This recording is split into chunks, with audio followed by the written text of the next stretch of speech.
হাসিনাকে আত্মসমর্পণ করতে হবে, আন্তর্জাতিক আদালতে এমনই নির্দেশ। এবং আগামী 24 জুনের মধ্যে সময়সীমা বেঁধে দেওয়া হয়েছে বাংলাদেশের প্রাক্তন প্রধানমন্ত্রী শেখ হাসিনাকে। এবং সেই সময়ের মধ্যে যেন তিনি আত্মসমর্পণ করে। জুলাই আগস্টে গণহত্যার ঘটনায় মানবতা বিরোধী অপরাধের মামলাতেই এবার তাকে আত্মসমর্পণের নির্দেশ দিয়ে বিজ্ঞপ্তি জারি করেছে আন্তর্জাতিক অপরাধ ট্রাইব্যুনাল। যাব বিস্তারিত, আমাদের সঙ্গে যুক্ত হয়েছে প্রতিনিধি সৌম মুখার্জি। সৌম, কি জানতে পারছো?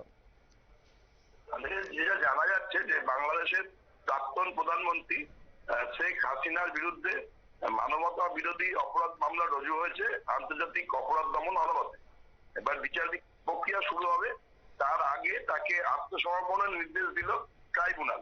আগামী 24শে জুনের মধ্যে শেখ হাসিনাকে আদালতে আত্মসমর্পণ করতে হবে বলে বিচারপতিরা নির্দেশ দিয়েছেন।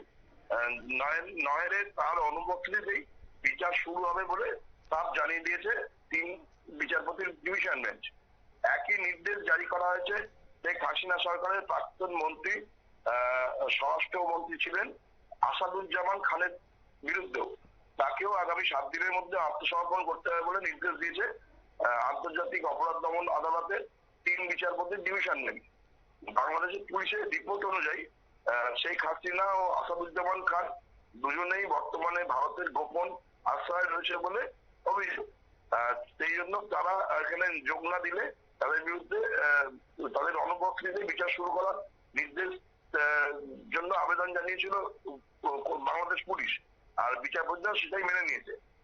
যেটা জানা যাচ্ছে যে সোমবার আন্তর্জাতিক অপরাধ ট্রাইব্যুনালের বিচারপতি গোলাম মর্তুজা মজুমদারের নেতৃত্বে 3 সদস্যের বেঞ্চে বাংলাদেশের প্রাক্তন প্রধানমন্ত্রীর বিরুদ্ধে মামলা শুনানি ছিল। যেটা জানা গেছে যে গত জুলাই আগস্ট মাসে বাংলাদেশে যে বৈষম্য বিরোধী আন্দোলন শুরু হয়েছিল সেটাকে দমন করার জন্য শেখ হাসিনা ও তার সরকারের মন্ত্রীরা মানবতা বিরোধী অপরাধে সামিল ছিলেন। আর তার সেই অভিযোগেই আন্তর্জাতিক অপরাধ দমন আদালতে মামলা হয়। সোমবার দিন শুনানিতে শুধুমাত্র বাংলাদেশের প্রাক্তন পুলিশ কর্তা ও আইজিপি চৌধুরী আব্দুল্লাহ আল মামুনকে হাজির করা হয়েছিল, কারণ তিনি একমাত্র গ্রেপ্তার হওয়া আসামি হিসেবে এই মামলায় রয়েছেন। পুলিশের রিপোর্টে আদালতে গতকাল আরো জানানো হয়েছে যে আইজিপি কে গ্রেপ্তার করা সম্ভব হলেও শেখ হাসিনা ও প্রাক্তন স্বরাষ্ট্রমন্ত্রী আসাদুজ্জামান খানকে গ্রেপ্তার করা সম্ভব হয়নি। তারা দেশের বাইরে পালিয়ে গেছে। তাদের বিরুদ্ধে ট্রাইব্যুনালের শুনানিতে যে গ্রেপ্তারি পরোয়ানা সংক্রান্ত রিপোর্টটি হয়েছে সেটি পড়ে শোনান বাংলাদেশের চিফ প্রসিকিউটর তাজুল ইসলাম। সরকার পক্ষের বক্তব্যের পরিপ্রেক্ষিতেই বিচারপতিরা নির্দেশ দিয়েছেন যে আগামী 7ই জুন অর্থাৎ আগামী 7 দিনের মধ্যে অর্থাৎ 24 জুনের মধ্যে শেখ হাসিনা ও তার আমলের স্বরাষ্ট্রমন্ত্রী আসাদুজ্জামান খানকে আত্মসমর্পণ করতে হবে, সশরীরে হাজিরা দিতে হবে ট্রাইব্যুনালে। এই বিষয়ে ইতিমধ্যেই বাংলাদেশের 2টি জাতীয় পত্রিকায় বিজ্ঞপ্তি প্রকাশের নির্দেশ দেওয়া হয়েছে। আদালত তরফে স্পষ্ট জানানো হয়েছে যদি শেখ হাসিনা ও আসাদুজ্জামান খান উপস্থিত না হন তাহলে তাদের অনুপস্থিতিতে বিচার প্রক্রিয়া শুরু হবে এবং পরে এই বিষয়ে তাহলে তাদের কোনো বক্তব্য কিন্তু আদালত শুনবে না। পরিস্থিতি এখন যা তাদের মনে হচ্ছে যে শেখ হাসিনা বা আসাদুজ্জামান খান কেউই তারা হাজিরা দেবেন না বা আত্মসমর্পণ করবেন না, ফলে তাদের অনুপস্থিতি যে আন্তর্জাতিক অপরাধ দমন আদালতে তাদের বিরুদ্ধে হওয়া মানবতা বিরোধী অপরাধ মামলা চলবে, এটা পরিষ্কার বোঝা যাচ্ছে। দেখা যাক এখন এই উপর ভিত্তি করে বাংলাদেশের নতুন কোনো উত্তেজনা তৈরি হয় কিনা।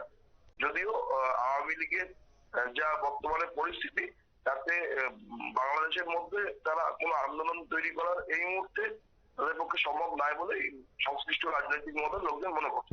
শতাব্দী, একেবারে ধন্যবাদ। অর্থাৎ আগামী 7 দিনের মধ্যে হাজিরা দিতে হবে বাংলাদেশের প্রাক্তন প্রধানমন্ত্রী শেখ হাসিনাকে, এবং এই বিজ্ঞপ্তি মঙ্গলবার জারি করা হয়েছে ট্রাইব্যুনাল রেজিস্ট্রারের পক্ষ থেকে এবং বিজ্ঞপ্তি প্রকাশ করে বলে দেওয়া হয়েছে। এবং পাশাপাশি একদিকে প্রাক্তন প্রধানমন্ত্রী শেখ হাসিনা, পাশাপাশি সাবেক স্বরাষ্ট্রমন্ত্রী আসাদুজ্জামান খান, তাকেও আত্মসমর্পণের নির্দেশ দিয়ে বিজ্ঞপ্তি জারি করেছে আন্তর্জাতিক অপরাধ ট্রাইব্যুনাল। নিয়ে নিচ্ছি ছোট্ট একটি বিজ্ঞাপন বিরতির, সঙ্গে থাকুন।